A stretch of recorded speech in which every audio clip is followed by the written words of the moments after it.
directs, I do. I will always try and do that. Thank you very much. We'll now proceed to your opening statement. The floor is yours, Mike. Thank you very much, Senator Burr, Senator Warner, members of the committee. Senator Dole, thank you for your kind words this morning, but more importantly, thank you to your service to our nation and to Kansas as a public servant here, as an elected official, and as a soldier in World War II. Kansans, and I think it's safe to say your former colleagues here in the Senate, know they've benefited from your wit, your patriotism, and your kindness. I sure know that I have. Thank you so much for agreeing to be here this morning. Senator Roberts, thank you too for your warm introduction. I'm especially grateful for your guidance over the years, not simply because you're the Dean of the Kansas Congressional Delegation, but due to the insights that you've shared with me in your role as the former chairman of this committee. Semper Fi, sir.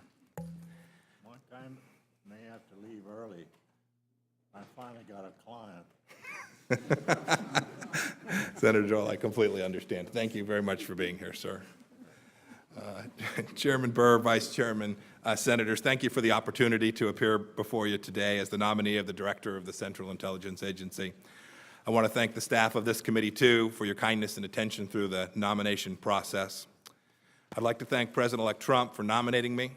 It's an honor to be selected as the next steward of the world's premier intelligence agency.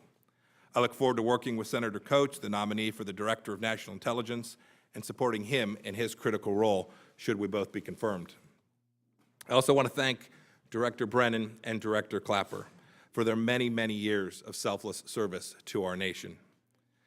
I'm grateful, of course, to the people of the 4th District of Kansas who have entrusted me for the past 6 years and change to represent them in the United States House of Representatives. It has been a true honor. And finally, I want to thank my patient and patriotic wife, Susan, and my son, Nicholas, each of whom I love dearly. The two of you have been so selfless in allowing me to return to public service, first as a member of Congress and now, if confirmed, working with warriors who keep America safe. I cannot tell you how much it means for you all to be with me here today. Having been a member of the House Permanent Select Committee on Intelligence, I understand full well that my job, if confirmed, will be to change roles from centrality of policymaking to information provider. The director must stay clearly on the side of collecting intelligence and providing objective analysis to policymakers, including to this committee. I spent the majority of my life outside of politics, first as an Army officer, then as a litigator, and then running 2 manufacturing businesses in Kansas. Returning to duty that requires hard work and unerring candor is something that is in my bones. Today, I'd like to briefly sketch some of the challenges I see facing the United States, address trends in intelligence, and describe what I see as the Central Intelligence Agency role in addressing each of those. This is the most complicated threat environment the United States has seen in recent memory. ISIS remains a resilient movement that still controls major urban centers throughout the Middle East. We must ensure that they and those they inspire cannot expand their reach or slaughter more innocent people. The conflict in Syria is one of the worst humanitarian catastrophes of the 21st century. It has led to the rise of extremism and sectarianism, as well as further created instability throughout the region and in Europe and indeed all across the world. Iran, the world's largest state sponsor of terror, has become an even more emboldened and disruptive player in the Middle East. Russia has reasserted itself aggressively, invading and occupying Ukraine, threatening Europe, and doing nothing to aid in the destruction and defeat of ISIS. As China flexes its muscles and expands its military and economic reach, its activities in the South and East China Seas and in cyberspace are now pushing new boundaries and creating real tension. North Korea, too, has dangerously accelerated its nuclear and ballistic missile capabilities. We all rely on intelligence from around the globe to avoid strategic and tactical surprise. Intelligence helps make the other elements of national power effective, including economic and legal measures against weapons proliferators, terrorist financiers, and other criminals. Foreign governments and liaison services are vital partners in preventing attacks and providing crucial intelligence. It's important that we all thank and appreciate the foreign partners who stand with us in helping make sure that we all have the intelligence we need to keep America safe. If confirmed, I intend to advocate for a strong and vibrant intelligence community and for CI's centrality in that community. There are at least 4 long-term trends making the urgency of supporting intelligence paramount. First, the intelligence community finds itself a potential victim of long-term negative budgetary trends, which can weaken the fabric of our intelligence community. Second, as with the proliferation of chemical and biological weapons and ballistic missile technology, countries such as North Korea have overcome low barriers of entry to engage in offensive cyber operations. The United States must continue to invest wisely to maintain a decisive advantage. Third, the effects of dislocation and poor governance present critical challenges, but also new targets and opportunities for the CIA's collection and analysis. And finally, the insider threat problem has grown exponentially in the digital age. The greatest threats to America have always been the CIA's top priorities. It will be the CIA's mission, and my own if confirmed, to ensure that the agency remains the best in the world at its core mission, collecting what our enemies do not want us to know. In short, the CIA must be the world's premier espionage organization. One emerging area for increased focus is the cyber domain. Sophisticated adversaries like China and Russia, as well as less sophisticated adversaries like Iran and North Korea, terrorist groups, criminal organizations, and hackers are all taking advantage of this new borderless environment. The CIA must continue to be at the forefront of this issue.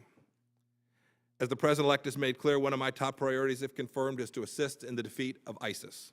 We must maintain an aggressive counterterrorism posture and also address manifestations of this great threat beyond ISIS and al-Qaeda. With respect to Iran, we must be rigorously objective in assessing the progress made under the Joint Comprehensive Plan of Action. While I oppose the Iran deal as a member of Congress, if confirmed, my role will change. I'll lead the agency to aggressively pursue collection operations and ensure analysts have the time, political space, and resources to make objective and sound judgments. Similarly, it's a policy decision with respect to how we will deal with Russia, but it will be essential that the agency provide policymakers with accurate, timely, robust, and complete intelligence and clear-eyed analysis of Russian activities to the greatest extent feasible. As a member of the House Intelligence Committee, I fully appreciate the need for transparency and support from members of Congress. I've lived it. We owe it to our constituents to get to the bottom of intelligence failures. But we owe it to the brave Americans of the intelligence community not to shirk our responsibility when unauthorized disclosures to the media expose controversial intelligence activities, or when Edward Snowden, from the comfort of his Moscow safe house, misleads the American people about intelligence activities. On my first visit to CIA headquarters just a few years ago, I visited an analytical targeting cell. Some of you have probably done this as well. I saw a woman who appeared as though she'd not slept for weeks. She was poring over data on her computer screen. I introduced myself, I asked her what she was working on, and she said she was just hours away from solving a riddle to locate a particularly bad character she had been pursuing for months. She had her mission. Its completion would make America safer. She was a true patriot. In the past few years, I've come to know there are countless men and women just like her at this agency working to crush our adversaries. This past weekend, I took a moment and visited Arlington National Cemetery.